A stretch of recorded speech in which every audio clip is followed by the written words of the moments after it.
All right, I'll do the intro real quick. So we're at design review call, and no number for this one because we lost track of them, I think. But this is a cool one with Etta Wallet, Rukundo presenting here. And I'm just going to hand over directly to you. I think for me personally, I think we've talked a while back where I was aware that you're doing something, and then I was not aware of what you were doing. And here you show up with like this whole project, and you shared the video, and all this stuff's working. So it's super cool. So I'm excited to just hear what you're doing, what you're up to, and then if you want to share, I don't know if you want to screen share or present or do other things, just lay out what you would like to get from this session. But I'll hand it over to you. All right. Hi, everyone. It's nice to see you, Christoph. It's nice to see more. I'm seeing Daniel for the first time, but I think I've seen him on Discord and Slack and everyone else on this call. Thank you for being here. I thought this would be important, so I could kind of like share what I've been up to. Initially, I think when I started out, I was very a bit active in the design community, and then I kind of fell off to focus on this because it was just like there was just so much going on, and I didn't know at what point to come in and say this is what I'm doing now, and then I didn't know how best to manage that workflow because I realized the tech stuff was quite complicated, and just trying to find time to do everything at the same time was really, really difficult. So at some point I just started focusing on building, and I really apologize for that. I should have like talked about what I'm working on much sooner and gotten some feedback as well. So it's been a couple of months, and 2 weeks ago I think I just put out like the GitHub repository of what we're working on, and I really hope for more contributors because at this point it's really just me, and it would be nice to have more people come in and offer more insight, look into the code, and also help me with a couple of more things, translations and other things as well. But essentially what this app is it kind of like it mirrors the design, the daily spending wallet from the design community. And I thought it was a very interesting project from the very beginning. I thought it was very exciting to kind of like put this design into the real world and just have people like use it and can actually grow in tandem with the design that we actually have with Bitcoin design. So that was the idea, that while all this work is being done into looking into how to make Lightning or Bitcoin in general more user friendly, more accessible, I thought this would be a good project to pretty much have people use this actual wallet in that digitalized basically. So that was the general idea for the Etta Wallet. And so a few months in, the challenge was, we have all these design components on Figma, and so how do we then, make them into actual usable components within like any application, an app basically. So I'd say working on a library. So at some point I had a Figma screen open and also trying to build all these components. It was quite something, and there's a lot of back and forth there. I was new to TypeScript, so I had to learn this new thing entirely, and I learned a lot of things as well. So the goal for the Etta UI library is kind of like have all the components we have in the Bitcoin UI kit available, and people can actually use this in React Native applications, and people can build based on the design work that you guys have actually been doing for some time now. And yeah, so today the wallet exists. It works with LDK. I shared a quick run through, but I figured maybe for this call it might be a bit too long, but I think I'll just drop the link in. Let me just get the link real quick. I did post the video link in the sorry, chat yeah, already. it's already here. It's all good there. Yeah, that's good. Thank you. So the video is a quick walkthrough of the wallet, and what I can do maybe is I could share my screen, and we could try and look at the wallet and what it looks like.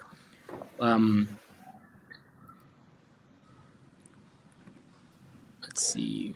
While you're pulling that up, I think it's super cool how you're taking all these bits and pieces. It's because it feels like there's a layering of efforts, right? Some people do the research, some people come up with design, some people do documentation, some people build code libraries, and then it's like we all build like on each other's efforts, and for every layer it gets easier than for someone else to take the next step. So it's super cool. Thank you. Okay, I'm having challenges getting my screen up. For some reason, this is not working. Which Can I browser are can I you come in? back? I messed up with Safari. Let me just open Chrome real quick and come back. Okay. Just wait. Yeah, Chrome will do it.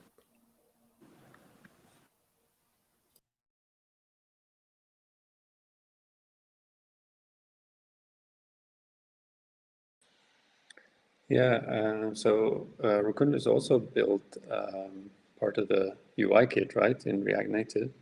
Is that right?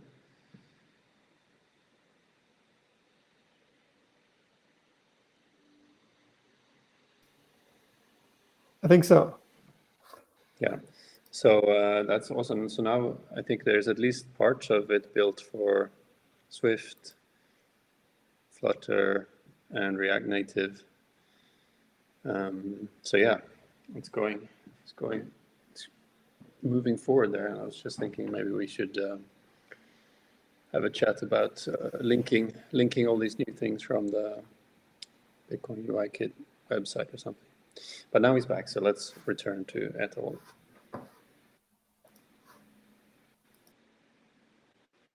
Now you're muted again.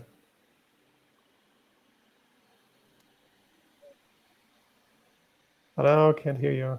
Can others hear him? Can you see it? Not at the Oh, it's moment. very quiet, very subtle. Can you say something again? Oh, you can't hear me? I can hear you. It's just not very loud. Okay, let me see. Is that better? It's a little bit better. Okay, not sure why now. Can you see the screen?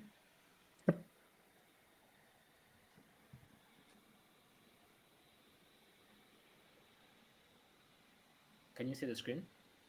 Yes. All right, let me just try and walk. So basically, I don't know if you saw the video, but I didn't want to get back, but actually, we can just quickly run through it very, very fast. So we already have a channel here now. Just a second.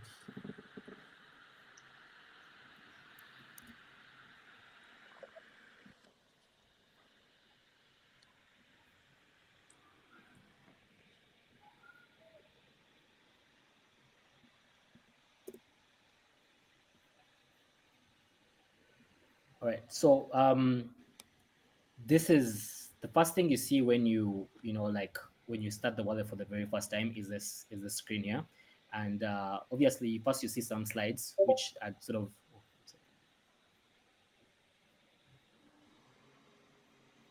yeah. So first you see some slides, and I kind of like remove that for now. There was a small issue with that, but essentially after the slides, you then come here and you have options to create a wallet or to restore an existing wallet. You also have this language chip up here, so you can choose your preferred language and changing this, which is the language of the app entirely. But we just stick to English for now.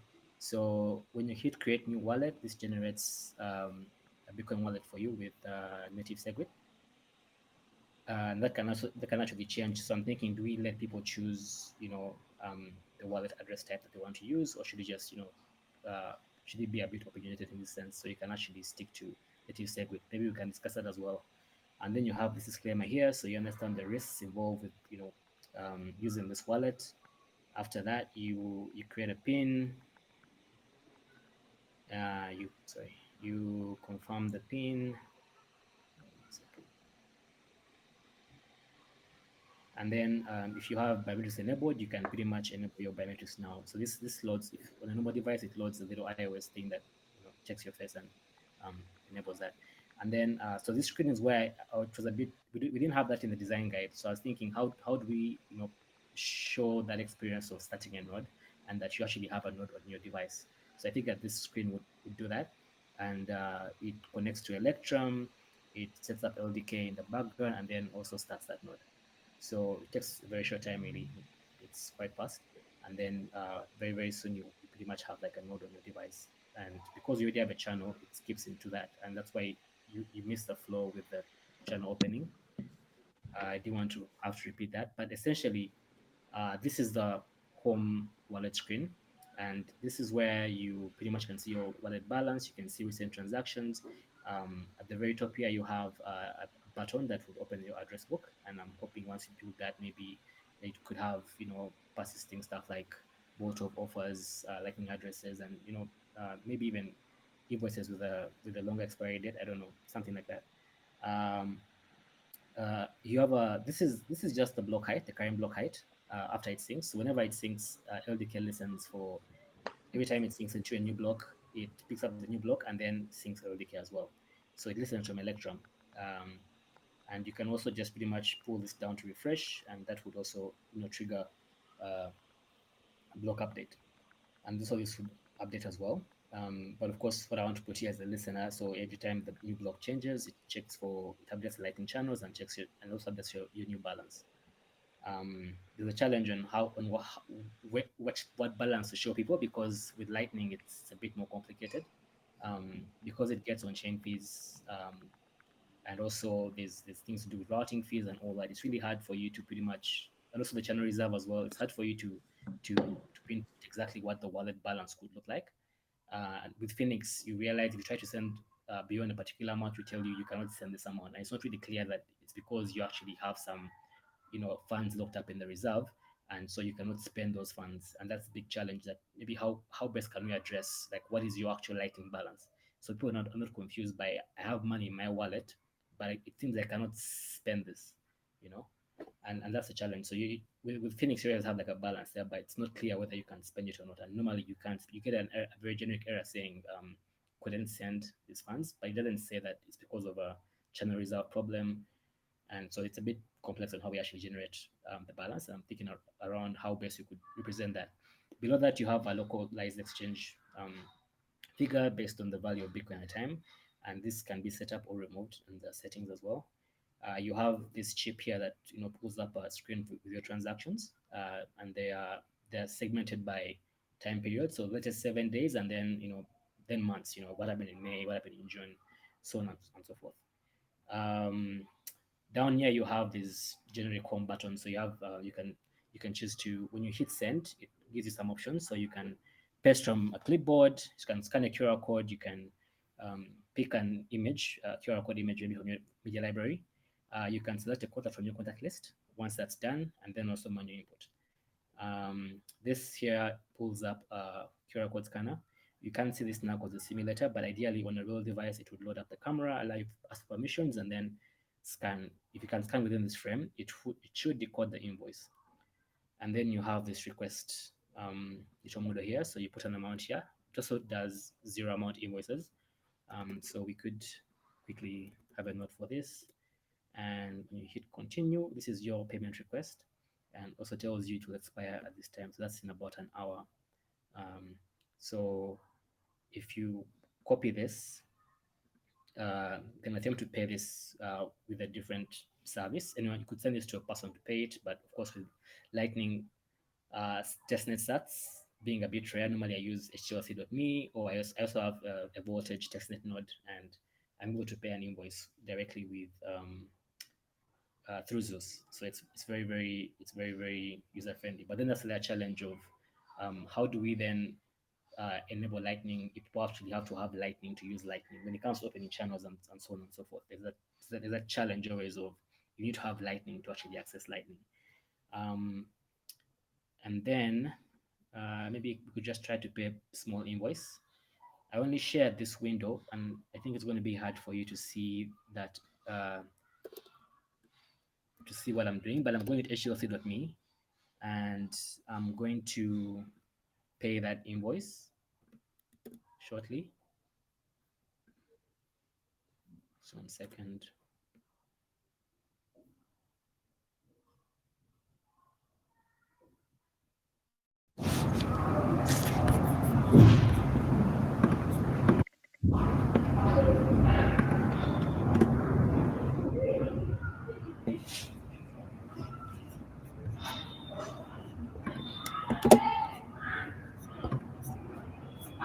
All right, so once you pay that invoice, should have, so we get this thing that says received 100 sats.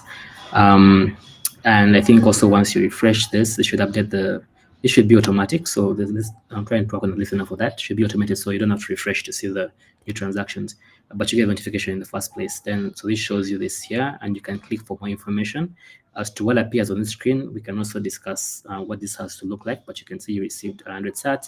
When payment request, you can copy this as well.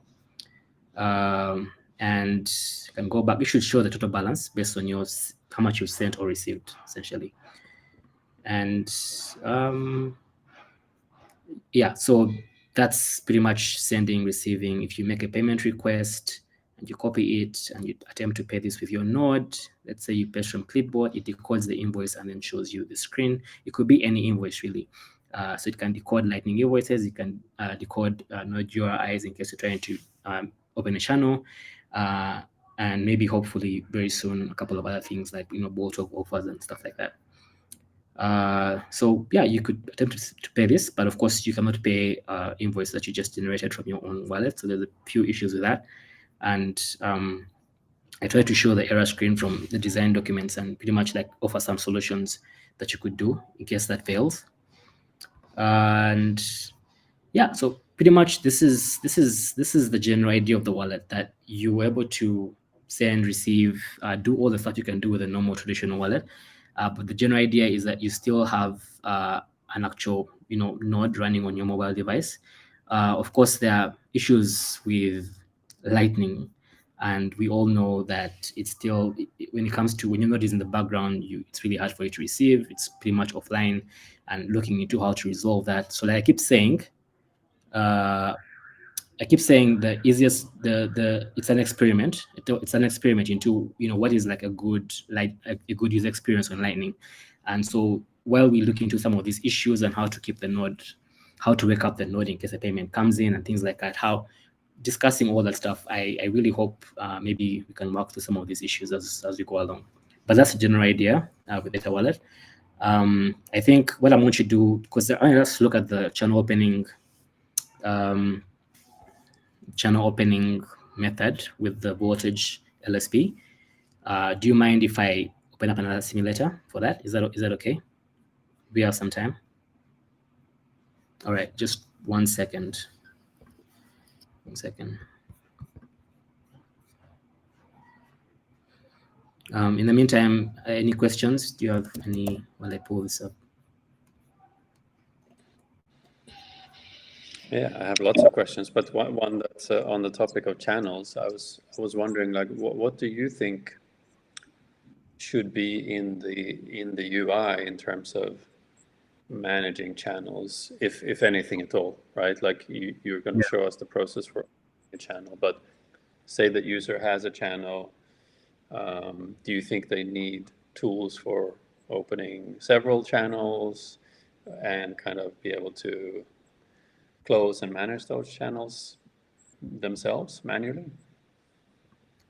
So no, I think we have to explain to the user that this is what a channel does, because the channel also has a constraint to it. It limits how much you can move from time to time. And of course, with LSPs, we can also say that for you to receive, if you want to receive more than your channel capacity, we'll open a new channel for you automatically. But I think it's how we explain to the user this is actually what's happening, that we're opening a channel for you because your current channel doesn't have enough capacity to handle the incoming payment. So I think there are some things you can abstract, but also there's a lot of things that essentially we might not be able to, we shouldn't water down too much, because ideally there's some constraints involved with channels. So I think it will help to just be able to see, okay, I have a channel of this much and therefore I can receive this much, and just know that, and if you want like a bigger channel, this is what you have to use to do that. So it's something that I think if we do the design work really right, I think we can maybe work through some of those challenges in a way that people can know what's happening, and then get used to that idea of this is how this actually works at the end of the day. I don't know what you think. Yeah, no, that's fair. I mean, I think it's going to be down to every wallet developer, basically, how they, what path they want to take. If they take the path of like let's abstract away everything and only tell the user what's the problem. Or, you know, if they want to be a bit more upfront and say, there are things called channels and, you know, these are the constraints. So I think there isn't really a right or wrong. It's up to the individual wallet developer and what path they want to take. Yeah, I've shared another screen. Do you guys see it? Yes. Right, this is another simulator, just so we can create a new node within that as well. So just so we can also simulate the channel opening process. So just 1 second.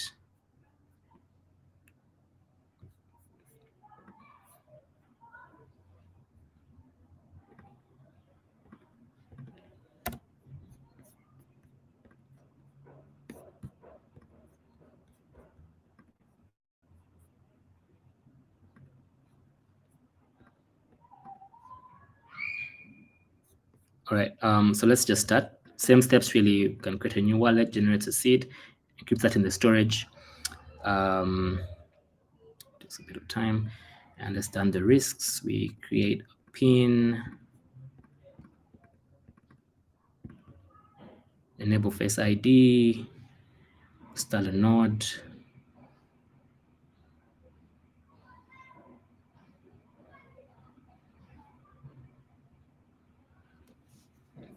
So now we have the screen to open a new channel or proceed to wallet. So when you hit open a new channel, it has this intro screen where we talk about, you know, what are channels and more. I think you did this work with Blix, and I got some of the text from that, from your user research work. And I think we could also improve this a bit. I don't know what you think, but this is just an idea of, you know, an intro into Lightning channels and how they actually work and what they do. So when you hit get started, this puts an amount here. You define the channel capacity that you want your channel to have. So you could say maybe 30,000 sats, and this is a default option. You could change that, but this is the default to actually use voltage. And the way the voltage LSP works is we create an invoice in our wallet for this capacity amount, and then we access voltage API. We send them that invoice, and what they do is they return the same invoice because the payment pre-image hash doesn't change, but then they update it to change the node pub key to theirs, and then they also add routing fees and the fee for the LSP, basically for that transaction essentially. And that testnet fee is still very cheap. It's about 2,500 sats, so it's easy to test how this actually works all together. So open a new channel. So this generates the screen here, and it tries to define channel capacity, what you can send, what you can receive, the reserve requirement here, and then of course how much you have to pay for this invoice to get for this channel to be opened in total. So that's 30,000 sats for the channel, and the fees for the LSP. We also get this by API. So total for channel open is about 32,500 sats.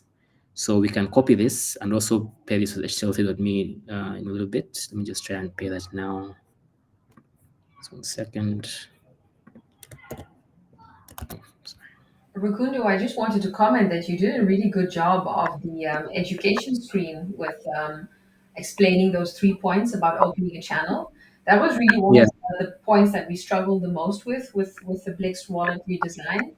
And I think you kept the language really easy to understand as well.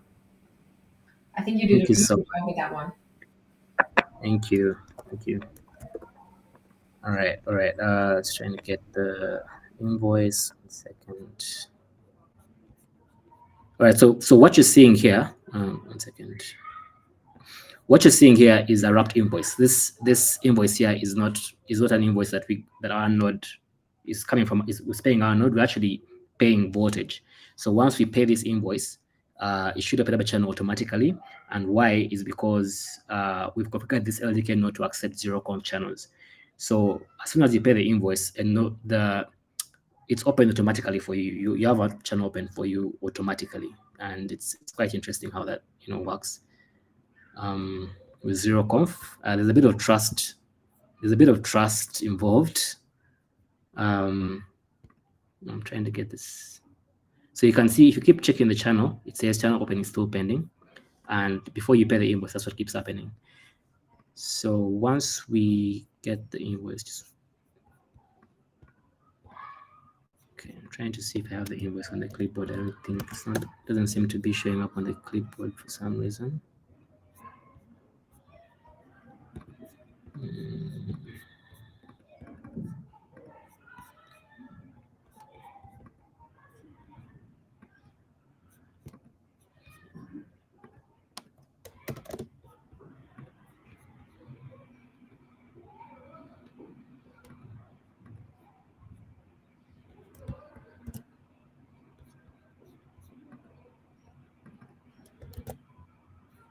Okay, 1 second.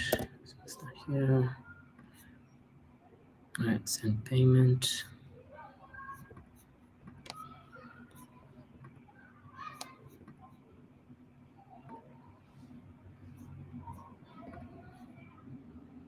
Yeah, for some reason, HLC.me is not paying this invoice. And this happens sometimes once in a while with HLC.me. So I'm going to attempt to pay this with my Zeus remote testnet node. Just 1 second.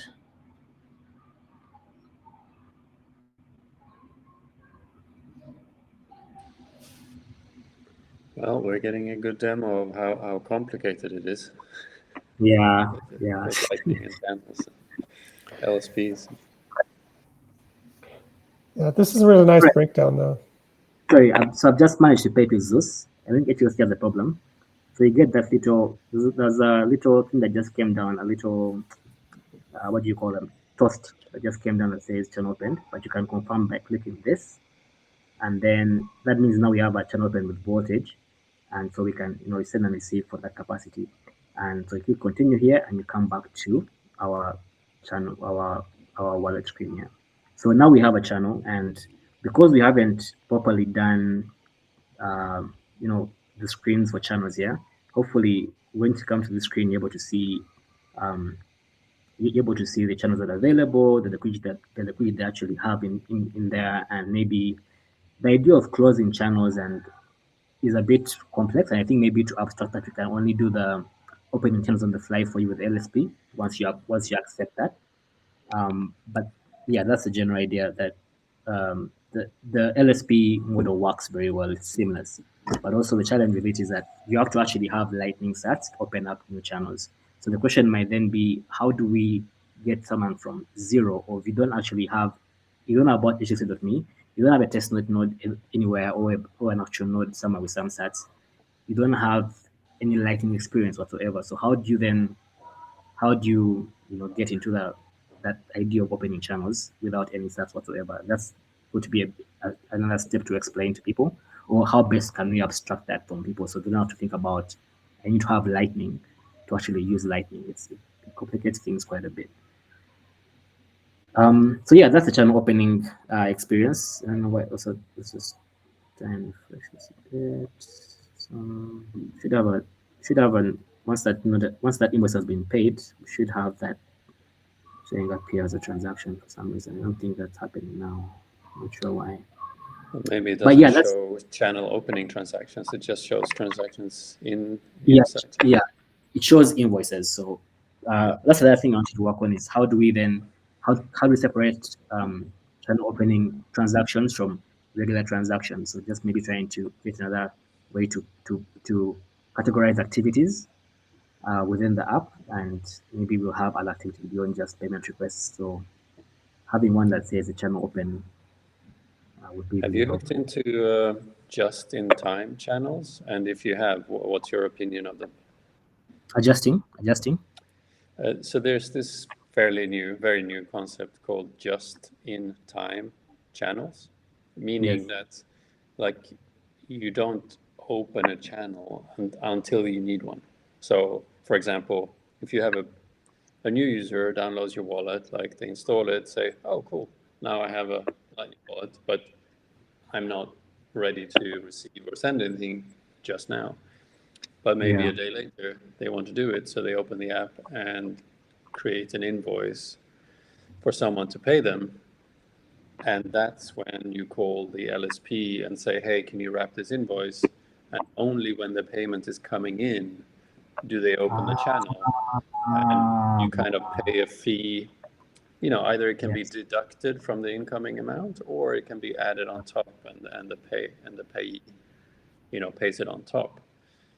Is that something you've I heard of? hadn't thought about it like that. I didn't thought about, but yeah, that sounds very, very easy actually. So then they actually don't have to worry about creating channels first, and they can create them on the fly as they receive payments.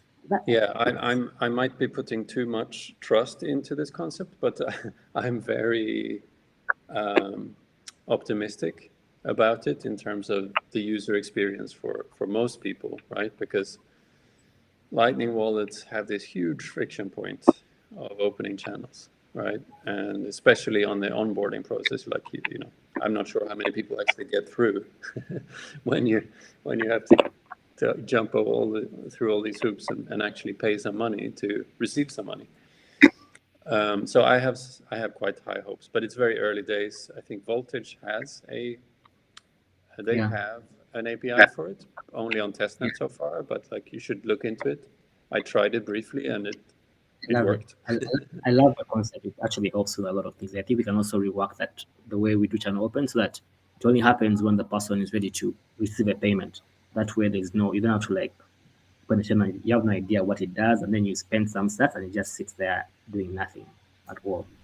That's a very interesting concept. I love it. I love it. I agree with Daniel. It removes a lot of friction on the onboarding process as well. I would Yeah. be Thanks, Christoph. He posted a link to it in the chat.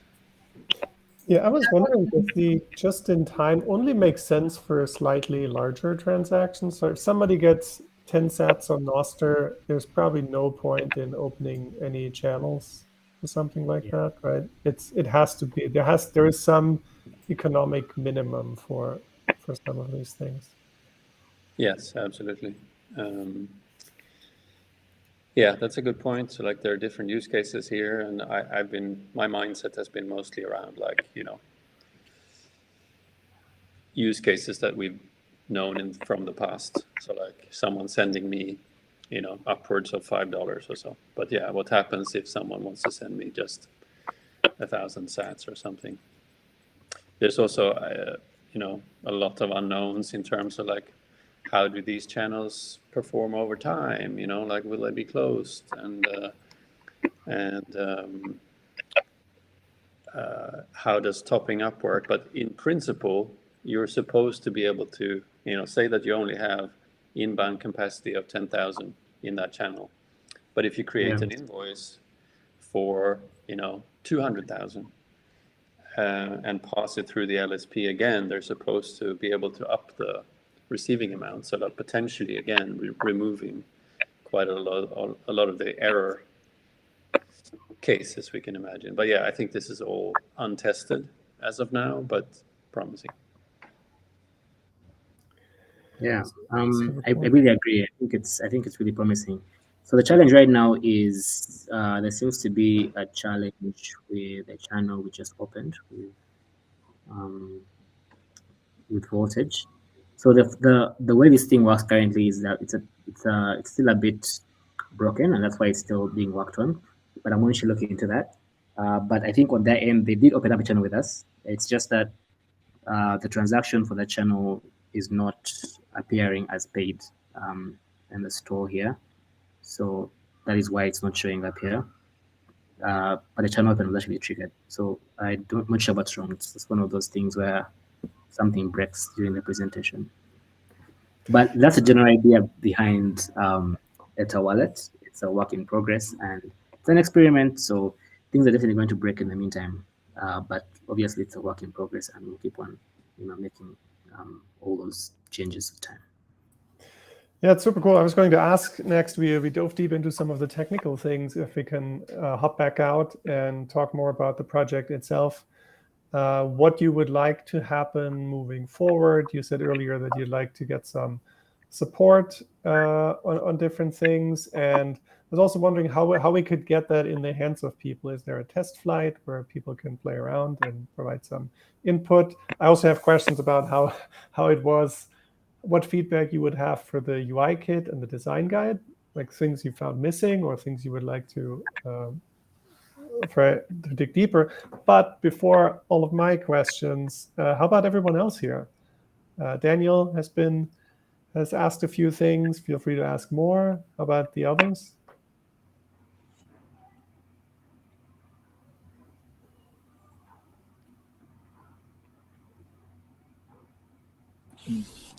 Yeah, hi. Go, Sorry. Raj.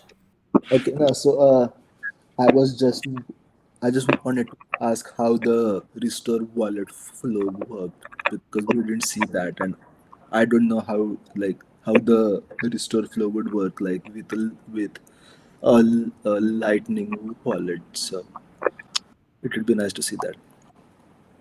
Right.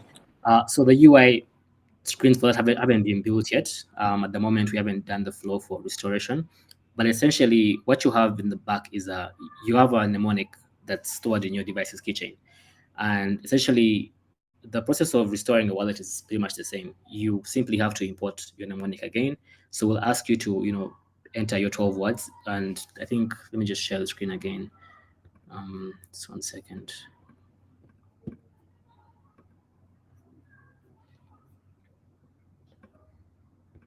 Can you see it?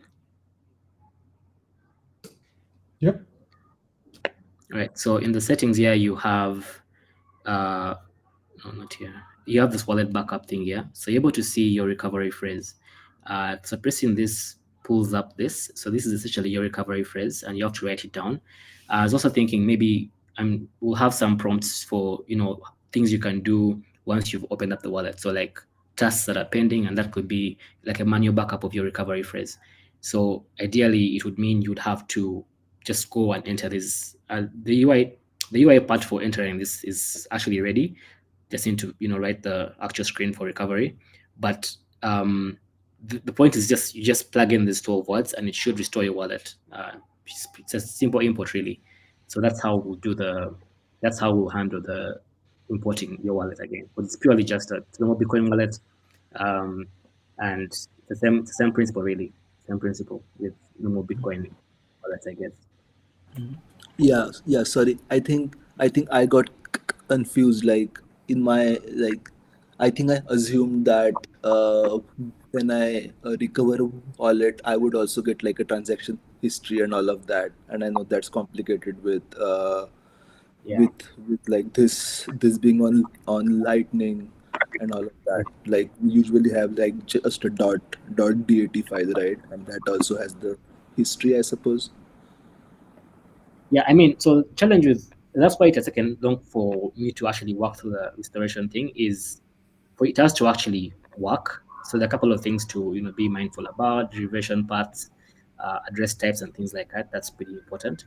So I was looking into that workflow for how can we simplify recovery, because in some cases when you recover a wallet, it doesn't always come with um, all the past transactions and things like that. So that can actually break. So also in that same breath, that the idea we had challenge with has been automatic backups. So we can back up to the phone, and that's okay. That's easy. But then backing up to the cloud is also a much better option, just in case the person has a new phone. So dealing with that idea of, let's say you get a new phone today, how do you restore your wallet? Beyond just entering your 12 word seed. If you've already backed up the things to the local device, it's a new device, it's fresh. We'll be interested to see how we deal with like recovery. So you have a new device, you put in your seed, you put in your wallet, but then there's no detail for any of the previous transactions because they were backed up in the local storage. So how do we then help people import their their some of their old data, transactions that you've had and things like that. The balances have to be accurate as well. So recovery is a bit of it's a process. I didn't want to get into that yet, but definitely it's a flow. We're going to do that as well. Definitely, it's a bit complicated. Like you said, it is complicated with Lightning, slightly complicated with Lightning, but it's doable once you figure out how you back up the data, both offline and also online. I have the same questions that Christoph mentioned. I was also curious about how your experience was using the Bitcoin design guide and then using the UI kit, and how did you put all these pieces together? Like, what was your process and how was that for you? But I was also curious about like if there were any screens or part of the user flow that challenged you a bit more, or any part of the design process that was a bit more sticky, a bit more challenging than other parts? Yeah, I want to be honest and say I found the UI kit to be extremely comprehensive. You and the way it was well laid out. So you have fast use, you have sending and receiving, recovery. Everything is well laid out very well, and I like that there's small text to explain what all these things mean entirely.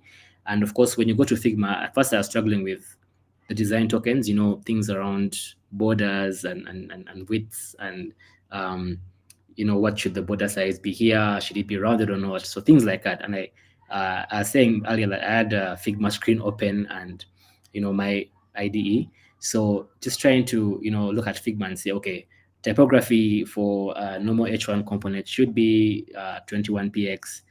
So like just trying to figure out how to merge all those things together took me some time. And of course, I actually was learning TypeScript when I worked on the Etta UI kit. I was learning some TypeScript, so it was really hard for me to figure out how to do the props. It was a learning experiment for me, but I kind of worked through that and learned quite a lot about design tokens and how everything fits together. And then of course how then to use those components that you've actually built in a real actual React Native application. How does it actually come together? And of course, I also found a challenge whereby I built components, and then once I built them into the app, I realized that some props I didn't add. I realized there's a bit of things I should have improved. So what I would do is just create a component in the app itself, and then think about when to go back and make those changes. So it was a lot of back and forth, and the whole design and development thing really made me. I had to learn a lot about design and all these things. So honestly, I've looked at so much work. I've looked at how you reviewed several wallets, everything from Blixt to Blue Wallet, and all the work I've done in the past. I've had to sit through some of those old videos. I've had to look at some of the. You had I think a Figma document open for Blix, and you had a whole user flow guide. So I saw all that and just trying to learn and see, okay, what I was saying about this flow, what's wrong with it. Studying Wallet, studying Blue Wallet, Blix, studying BitKit, studying a bunch of different wallets that are here today, and just seeing how best to merge some of the different ideas from here to there. But for the most part, and that's why this app, is essentially, if you look at it, the design flow of it all is built to match the daily spending wallet. I think you've managed to put together some really interesting flows, and they fit. It just feels natural, like a natural flow of how things should actually be. So that's the general idea. It took me a couple of months to actually do the UI kit, and it needs more work now actually, because in trying to get this thing out there, I had to build some components within the actual app itself that are not in the UI kit. So I would want it to be a very comprehensive UI kit with everything you can need from the design guide, and then also with guides to how you can actually use those components in any reactive application. So that's the general idea.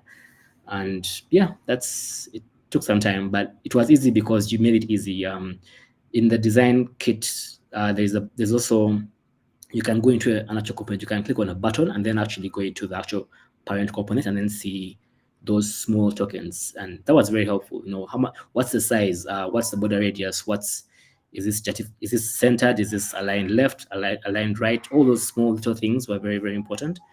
And also because I wanted this thing to be entirely, user friendly, but also should look really, really good and clean and also accessible. And I think one thing that we've really not figured out essentially is accessibility really, really well. And I'm hoping that once the app is fully translatable, maybe it will be easy to just add, when you click on the button, what happens if you're using a screen reader, if you're using any other assistive technologies, what's your experience using those tools within this app? Because I want you to be entirely accessible, and maybe having a section on how to do that within the design guide may be helpful. I know you're tackling accessibility right now; it's a very big deal for you. But I think also, as people working with different, could be Flutter, React Native, whatever it is, what are some tenets you have to think about when dealing with accessibility from the very beginning? So those components, I was thinking they should be entirely accessible, and that's still work that has to happen. I haven't touched the UI kit in a while, so hopefully people can come together and join and we can get some work done together. So I'm thinking.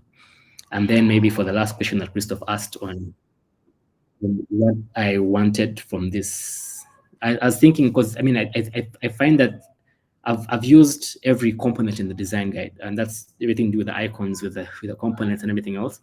And my goal is that this project can actually work in tandem with the design, with the daily spending wallet that you've actually designed already. So I was actually hoping for more ownership on this project from the design community, and maybe it's something that we can actually work on together, and maybe just it could be like an actual physical working idea concept of what the daily spending model should actually be. So in a way, I want people to see this and think, okay, this is actually something that you can actually use. Not just a design reference, but also there's an actual reference concept wallet that's been built, and you can test it out and use it. I don't think we're going to use this wallet anytime soon. It's still, there's so much to fix, so many things to look into. So it's a work in progress, just like a design guide. And I really hope to keep moving at the pace that you guys are moving at. Yeah, so really it's, for me, it's just ownership, and uh and I hope that also the design fits into your idea of what someone using a wallet that use the design guide as a reference. uh it fits into that idea of what you expected from that, from what people should do with the design guide. So that's the general idea, really. Yeah.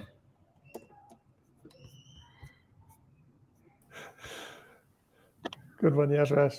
That is super awesome. So you go to the Bitcoin design guide, you go to the daily spending wallet, you have your designs, your explanations, your Figma prototype, and then say download the app, try it out, Yeah.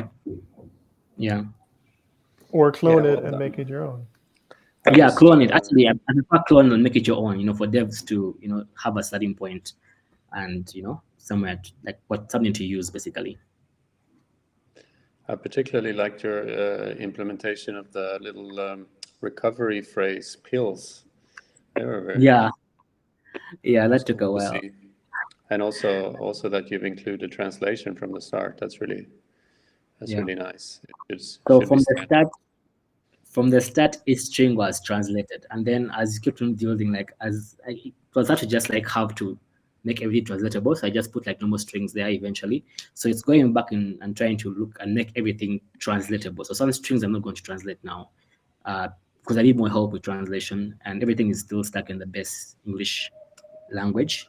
So hopefully, with more people coming on board to help with translation and other feature requests, maybe that could actually be done, and it could be flawless. So you can switch from Swahili to French to English to any language essentially. So that's the goal.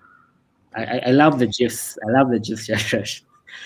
Thank I'm you. gonna have to jump off soon, but I left some other feedback in the issue on GitHub for this meeting. You know, Yeah. stuff that doesn't need attention right here, but yeah, just so you have it. Thank you. Things I thought Thank of. you, Daniel. Yeah, Thank you so much. I think the conversation, Daniel, and you're kind of important for that conversation. I think is like Gukunda was saying, more ownership by the community, that it becomes a community project. Is what does that mean, and how do we make that happen, and who can help in which way? Uh, to be honest, I don't know if I can even get this code downloaded and running on my computer. There's some things that I'm just really sucky at. I don't know if I'm the best one to help with, like running this project or so. But I think Daniel and Rukundo, you're both in I feel like in a similar place. I don't want to put anything on your shoulders or so, but maybe both of you can have a conversation or kind of lead this conversation, because you might see the same need, you might see the overlap already. Yeah, Yeah. absolutely. And Yeah. I think my view on the actual kind of code and moving it forward is that, people will only show up when things have been around for a little while. So I think it's probably down to you and me to push our individual code bases forward for at least the first year, I imagine, or something that at least shows it like, okay, well, this is not gonna, development is not gonna stop in 2 months from now, it's something we've committed to and it's going on. So that's the kind of, when does it reach maturity? But then I think we should start now to talk about how can we represent this better, how and when should it be linked from various places, and this kind of gallery of code that we're creating that is based on both the design guide and the Bitcoin UI kit. But let's keep chatting about that in Discord. Definitely. I'll send you a message and we can start from there. Yeah. Thank you so much. Just off the top of my head, there's some ideas, and I don't know if you need them now or later. That's up to the conversation to unfold. But there could be a channel in Discord at some point. We could, in the daily spending wallet reference design, have a section that's specifically about implementations of this, and then list various types of projects where they are, link out, offer, open it up to contribution and testing and whatnot. And I don't know, I also think it would be cool if I could get this on my phone and, I don't know, show it to some people at BTC Prague next week. I think that's get possible. It in people's hands, right? That's something that also makes a difference. I think it's possible. Give me a few days. I'll try and walk through I'll create like a debug APK for Android and maybe start the process of trying to get this on test flight. So at least I can guarantee Android. I know Apple can be a bit weird sometimes, but you'll have an Android debug APK that you can, share and talk about. And try out. Awesome. Okay. And so you said, but nice to see you all and catch up on Discord. Yeah, thanks, Daniel. Another question for you. So you said you would like more community ownership. How do you see your role in this? Are you like, I'm going to do this for the next 3 years, or you're like, I'm going to spend 2 more months and then I'll see what happens? Or how do you feel about things right now? So at the moment, where I've done all this is because of a Spalona grant that I've been, that's been helping me, do this essentially. But obviously, I don't know if I can do this forever. That's why I actually need more community ownership. So if people know that they can contribute towards this, if you have more devs that actually look into the wallet and actually make contributions, I don't have to be there to essentially be the one who is like, I don't want to be the only person pushing this. That's the point. I want people to come in and like help me build this thing, and that will basically allow it to. It basically doesn't. It's more sustainable that way, as opposed to it being like me in charge of like ensuring this thing just works and stays up. Mm-hmm. That's not going to be possible. I cannot. I love the project so much. I'm passionate about it. And I intend to keep pushing code for the project. But I think it will really make sense for me to guarantee and say I'm going to work on this forever. I know it's not possible to make that guarantee, but that's why in this time that I have, and I think I have like a year or so, I want to ensure that it gets to a point where people can actually like use it, run, but also people can actually like come in and help me build it. So it's not just me, and things can move with the community. Things can move with changes in like once we have LDK node, we can maybe move to LDK node. Once things improve here, we can change things. Once the design guide also makes new changes, we can also add those changes. So it's not just on me really. Alone it feels very lonely. So I think with more community ownership, I think people can come in and help out and join me on this, and it would be easy to keep this maintained. Yeah, that's awesome. Yeah, I think when you're, hold on, Matthew's asking something. Let's. No BDK. All it does is connect to Electrum to get the latest block header, to get the fees as well. But no BDK. No BDK, Matthew. Well, that's interesting. I like what the guys at Mission are doing with the unified with the unified node. And I like the idea of LDK node and how it has an on-chain bit with BDK. So that's what once LDK node is ready, we'll switch to LDK node because they do use BDK as well. So it should be possible within like maybe 2 months or so once they actually ship that LDK node thing. Awesome, and thanks for that answer too. Just like one quick follow-up question. An awesome project, like absolutely amazing. You must be like exhausted for like getting as far as you did because it's amazing. How are you creating like the seed words? Like what are you using like a dependency for that? I missed that part of the discussion earlier. Yeah. So it's pretty much Bitcoin.js. So with Bitcoin.js, Bitcoin.js just B39 seed. That's it. So at the moment, the strength is 128-bit. That means a 12-word seed. And I know what you guys think about 24-word seed. It feels like too much, but it can also be done. We can also maybe customize and say you can choose, what you want. But I think there's a bit of, I think 12-word seeds are pretty, they're more user friendly, I think, and it's enough entropy, I think. So yeah, for now it's Bitcoin.js in the back. There's a file called bitcoin.ts in the utils folder. You can check it out and see how some of those things actually work. Awesome. And I do something that's similar to your Etta Wallet UI, just for Swift natively, just Wallet UI repo. So we should connect sometime or whatever, because that's cool that you're doing that as well. Definitely. I'm always online, Twitter, Discord, anywhere. Christoph, thank you so much. We'll catch up later. I'm also going to have to hop off, guys. So I'm going to stop the recording, but please feel free to continue the conversation. All right? All right. Bye, guys. Thank you, Mo.